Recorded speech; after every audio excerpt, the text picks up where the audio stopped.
We now come to new clause 27, with which it will be convenient to debate new clause 28, and I call Matthew Pennycook to move new clause 27. Thank you, Sir Edward. I beg to move. New clauses 27 and 28 concern building safety. Now, the building safety crisis exists within the context of leasehold property, and it's been rendered more acute by the iniquities upon which the leasehold system rests. And yet the solutions to the specific problems faced by leaseholders in unsafe buildings are different from the general failings of the leasehold tenure that the bill has sought to address in a limited number of areas.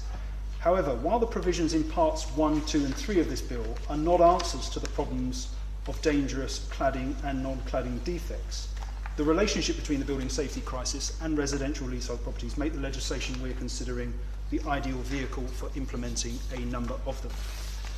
So Edward, the building safety crisis is, as the committee will know, far from over. It's now almost 7 years since the horrific fire at Grenfell Tower that claimed the lives of 72 innocent men, women and children. And yet the Minister will know that there remain many thousands of unsafe buildings across the country that still require remediation. I'll happily give way.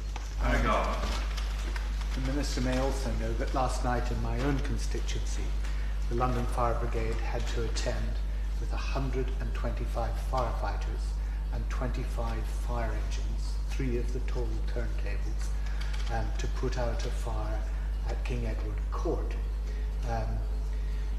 They evacuated over 100 people from the building safely, I'm pleased to add, but the cladding on that building was the same, similar cladding to that which was at Grenfell. And yet here we are, 7 years on from Grenfell, 3.5 years on since the survey of that building took place, in which it was reported that the cladding was of that combustible type, and still the Building Safety Act has not been able to ensure that between the manager and the developer, those residents were made safe.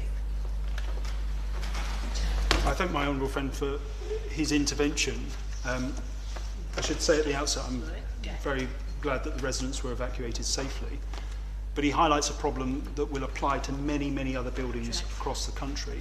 The pace of remediation is far too slow, and we often talk about remediation works as if they're just a practical issue. When's it going to start? When will I be updated? But there remains for so many residents a very real risk to their health, their safety, their lives in many cases. And that's why we need to grip this crisis and ensure it is addressed. Now, no one disputes the fact that some progress has been made over recent years when it comes to addressing the building safety crisis, or that the Minister has personally devoted considerable time and attention to the issue. But it really is a damning indictment of the government's record that nearly 7 years on, the crisis remains unresolved for the vast majority of blameless leaseholders whose lives remain blighted by it. Now, it's been the Labour Party's consistent position that all blameless leaseholders should be protected from the costs of fixing historic cladding and non-cladding defects and associated secondary costs, irrespective of circumstance. It's why we sought to reduce leasehold and non-cladding remediation contributions to zero during the passage of the Building Safety Act, why we oppose the government's decision to arbitrarily divide blameless leaseholders into those who qualify for protections under that Act and those who do not, and why we've always taken issue with the imposition of a crude and arbitrary height threshold that in our view not only fails to adequately reflect the complexity of fire risks, but remains an entirely unsound basis for determining which leaseholders in unsafe buildings can and cannot access state support to cover the cost of remediation should they need it. Our firmly held belief that all affected leaseholders should be fully protected from the costs of remediation is a principled one. The building safety crisis is the product of pernicious industry practice and state regulatory failure. Affected leaseholders played no part whatsoever in causing it, and none of them should have to pay to resolve a scandal of which they are the victim. It is manifestly unjust that a minority of them remain trapped in their homes physically, mentally and financially, having been all but abandoned by their government. And if honourable members doubt the impact that non-qualifying status is having on those leaseholders designated as such, then I recommend spending just a few minutes on the End Our Cladding Scandal website, listening to some of the testimonies there. However, we also take that view for practical reasons, because we know that the decision to exclude a minority of leaseholders from protections under the Building Safety Act and to prohibit a limited number of unsafe low-rise buildings from accessing central government grant funding will almost certainly ensure that in many cases remediation simply doesn't take place. In tabling new clauses 27 and 28, we seek, once again, to press the government to reconsider its decision to exclude certain categories of leaseholder and building from the protections that others have been accorded. New clause 27 would give the Secretary of State the power to bring non-qualifying leases within the scope of the protections of the Building Safety Act 2022, and new clause 28 would do the same in relation to non-qualifying buildings. Now, I have no doubt on this issue that I will be disappointed by the Minister, given the government's intransigence on the matter, but I nevertheless urge him, as I've done on countless occasions with many of his predecessors, to think again and consider accepting them.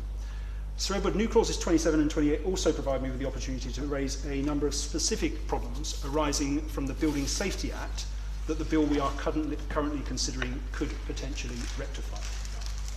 Some of those problems were unforeseen. Many others are the entirely predictable result of the manner and pace at which the Building Safety Act, already a complex and technical bill as it completed its common stages, was overhauled in the other place to reflect the government's belated change of approach. Now, we know that the government are considering using this bill to address a number of outstanding building safety problems. The background briefing notes accompanying last year's King's Speech explicitly signalled the government's intention to use the Leasehold and Freehold Reform Bill. We're considering to build on that 2022 building safety legislation so as to ensure that freeholders and developers are unable to escape their liabilities to fund building remediation work, and that leaseholders are protected by extending the measures in the 2022 Act to, quote, ensure it operates as intended. Yet as we approach the conclusion of the bill's committee stage in this place, the government have not tabled any building safety related amendments to achieve those objectives. At second reading, in response to an intervention I made on him, the Minister made clear he was, quote, looking at what may be possible. Now, even accounting for the Christmas break, Sir Edward, he's had many weeks in which to do so, and I'd therefore be grateful if the Minister could set out for the committee the government's current thinking on how we might use the bill to better protect blameless leaseholders who are either struggling with the inability or unwillingness of their freeholder or original developer to progress remediation works, or are still waiting for such works to commence. In addition, I'd appreciate if he could provide me with answers to the following specific questions. First, will the government amend this bill to make clear that leaseholder protections under Schedule 8 of the Building Safety Act apply irrespective of when service charge demands were issued, and thereby prevent the Court of Appeal potentially overturning the November 2023 ruling of the upper tribunal to that effect?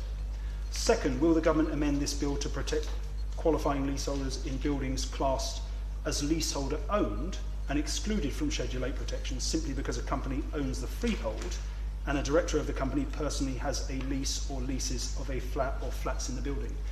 For us, this was a hypothetical problem.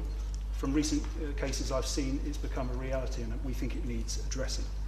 Third, will the government amend this bill to finally address the detrimental impact on property valuation and mortgage lending resulting from the fact that non-qualifying leases are designated as such in perpetuity, irrespective of whether a building has been fully remediated? Fourth, given the extent to which this bill seeks to encourage leaseholders to acquire their freehold, will the government amend it to protect leaseholders in enfranchised buildings from the impact of building safety defects? The call for evidence on that subject closed on the 14th of November 2022, and unless I'm mistaken, Sir Edward, we've heard nothing since. Fifth and finally, if the government persists in refusing to review the definitions of a qualifying lease and qualifying building in Part 5 of the Building Safety Act, will the Minister at least consider amending this bill to ensure that freeholders and managing agents acting on their behalf must agree reasonable prepayment plans and a permitted maximum annual sum to provide a measure of protection for non-qualifying leaseholders horrifically exposed by their current liability for payment of costs within what are often extremely short timelines? Will he also consider protecting non-qualifying leaseholders from litigation costs relating to building safety? I look forward to hearing the Minister's response to those questions and the more fundamental issues raised by new clauses 27 and 28. Qualifying leases for the purpose of the remediation of building defects. The question is that new clause 27 be read a second time. Minister.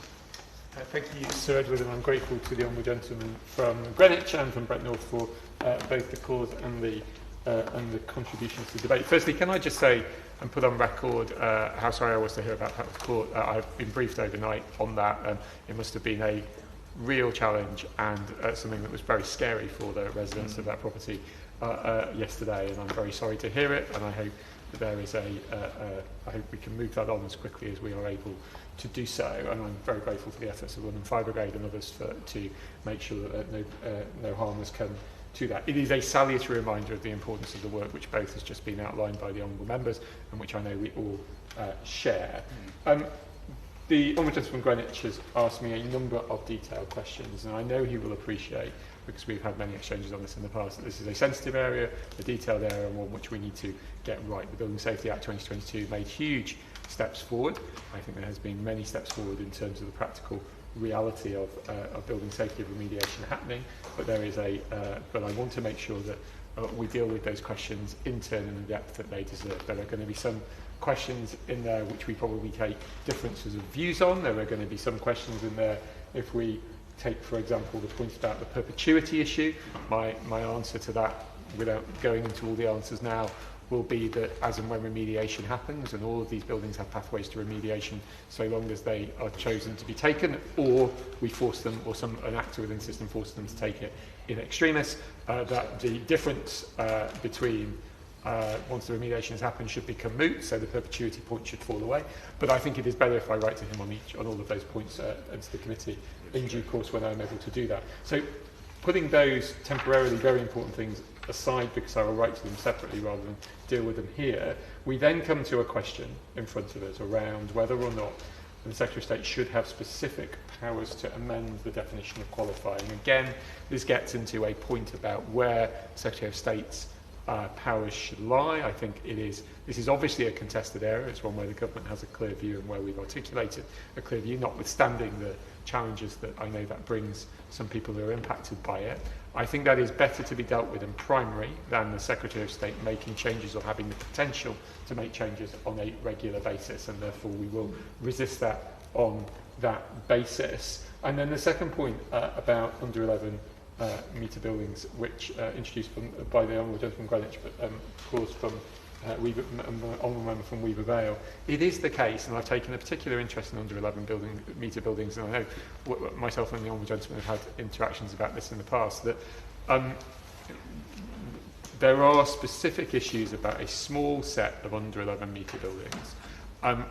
We have made a commitment at repeated occasions as far back as 2022 from the dispatch box in the Chamber, when the previous Minister, the Honourable Gentleman, Member for Pudsey, where we have said that we will look into each and every one of these, and we have done so. We have had a number that have been raised with us, we have looked into them, we are working them through, and we are getting to the end of the processes. And I would encourage any honourable members, and I see in parliamentary questions occasional repetition to this, I would encourage any honourable members with examples, as I know members of the committee have done, to raise them with the department, and we'll see what we can do to try and move those on, or to get clarity that there is no works that are required. It is the case in almost all under 11 metre buildings, when you get to the end of the discussion, there is not works that are required under the PAS 980 assessment, and that is positive because there is a clear reality that under 11 is likely to be less likely to be impacted by this. So we will resist this on this basis. But it is the case, as a result of the fire yesterday, as I said to the Honourable Gentleman from Brent North, it is important we make progress. I need to put on record that a significant progress has been made. I'm grateful to the Honourable Gentleman for his recognition of that. Every month we see more buildings complete, we see more buildings starting the process, and where those freeholders who are willing to do this, who are unwilling to make their buildings safe, we have mechanisms and processes both centrally and locally within the system to make sure that is happening, and I continue to see lots of progress on that. It will take time. We are absolutely cognisant of the importance of moving fast, and we have certainly sped up over recent months. Thank you, Sir. Thank the Minister for that response. I'm going to pass over his criticisms of the technical flaws of the amendments. The intent of them is very clear. We can debate whether primary or secondary legislation is the best means of achieving them. But I think there is a principal point of disagreement here, both on qualifying and non-qualifying leaseholders. As I said, on a point of principle, we think the distinction is arbitrary, it should be got rid of. On a practical basis as well, I think it is undoubtedly, for the evidence I've seen across the country. I'm not don't have responsibility for building safety directly anymore. My honourable friend from Weaver Vale does, but I still continue to hear cases of where buildings with a significant proportion of non-qualifying leaseholders see remediation works stall or held up entirely. On under 11 metre buildings, I've always conceded, Sir Edward, that they're small in number, that there's not a systemic issue here, but there remains, because of the drafting of the Building Safety Act, a problem about liability. Because in those cases where, and as the Minister will know, I've got one in my own constituency, in those cases where the government certifies that they are unsafe, that they require remediation, the stage we've got to after many, many years is the government requests the original developer to put them right.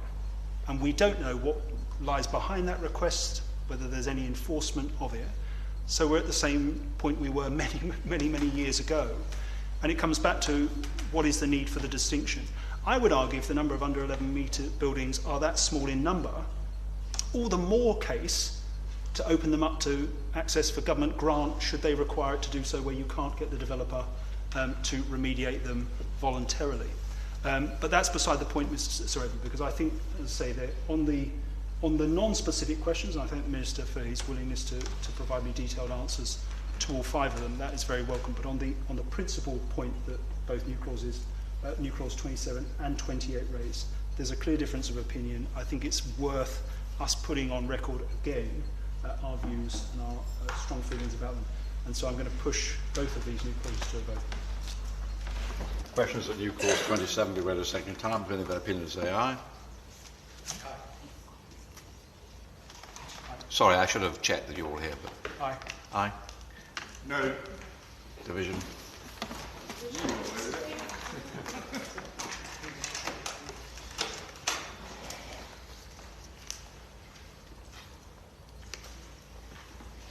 Andy Carter. No. Hannah Davison. Ben Everett. No. Richard Fuller. No. Barry Gardner. Aye. Harry Glindon. Aye. Eddie Hughes. No. Ian Levy. No. Rachel McLean. No. Gagan Mahindra. No. Matthew Pennycook. Aye. Marie Rimmer. Aye. Lee Rowley. No. Chloe Smith. No. Alistair Strathern. Aye.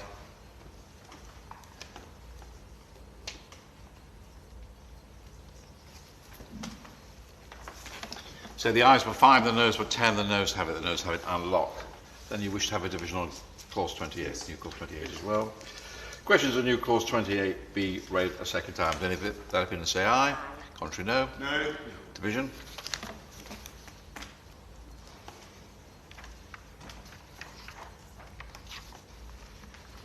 Andy Carter. No. Hannah Davison. No. Ben Everett. No. Richard Fuller. No. Barry Gardner. Aye. Mary Glindon. Aye. Eddie Hughes. No. Ian Levy. No. Rachel McLean. No. Mary Mahindra. No. Matthew Pennycook. Aye. Marie Rimmer.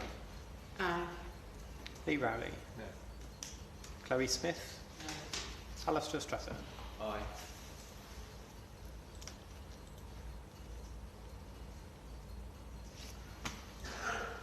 So the ayes were 5, the noes were 10, the noes have it, unlock.